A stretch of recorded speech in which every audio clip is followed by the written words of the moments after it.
కరుణాపురంలోని క్రీస్తు జ్యోతి చర్చి ఆసియాలోనే అతిపెద్దదిగా మరియు ప్రపంచంలోనే రెండవ అతిపెద్ద చర్చిగా పరిగణించబడుతుంది.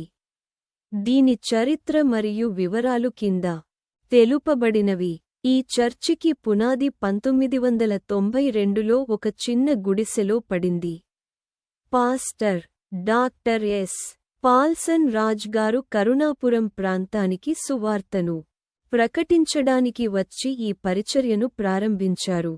తొలినాళ్లలో ఆయన ఐస్ క్రీం బండి నడుపుతూ బోధించేవారు. విశ్వాసుల సంఖ్య పెరగడంతో పెద్ద ప్రార్థనా మందిరం ఆవశ్యకత ఏర్పడింది. ఇది ఇప్పుడు తెలంగాణ రాష్ట్రంలోని హనుమకొండ జిల్లా కరుణాపురంలో ఉంది. ఈ చర్చి నిర్మాణ శైలి ఇజ్రాయెల్లోని కట్టడాల ఆధారంగా రూపొందించబడింది. ఇజ్రాయెల్కు చెందిన ఒక ప్రతినిధి బృందం ఈ నిర్మాణంలో పాలుపంచుకుంది.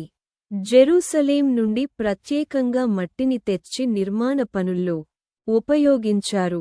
ఈ ప్రార్థనా మందిరం ఏకకాలంలో సుమారు 30,000 నుండి 40,000 మంది భక్తులు ప్రార్థన చేసుకునే సామర్థ్యాన్ని కలిగి ఉంది. గ్రౌండ్ ఫ్లోర్ ప్లింత్ ఏరియా సుమారు 50,000 చదరపు అడుగులు. బాల్కనీ విస్తీర్ణం 40,000 చదరపు అడుగులు. 60 అడుగుల ఎత్తు, 120 అడుగుల వ్యాసం కలిగిన aluminium dome. Geodesic aluminium dome అమెరికాలోని టెక్సాస్ నుండి దిగుమతి చేసుకున్నారు. చర్చి నిర్మాణ పనుల్లో భక్తులే స్వచ్ఛందంగా భాగస్వాములయ్యారు.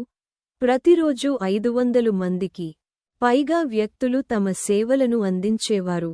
ప్రపంచంలోని అతిపెద్ద చర్చిలలో వాస్తుపరమైన వైశాల్యం ఆధారంగా Saint Peter's Basilica, Vatican City, National Shrine of Our Lady of Aparecida, Brazil వంటి చర్చిలు మొదటి స్థానాల్లో ఉన్నాయి.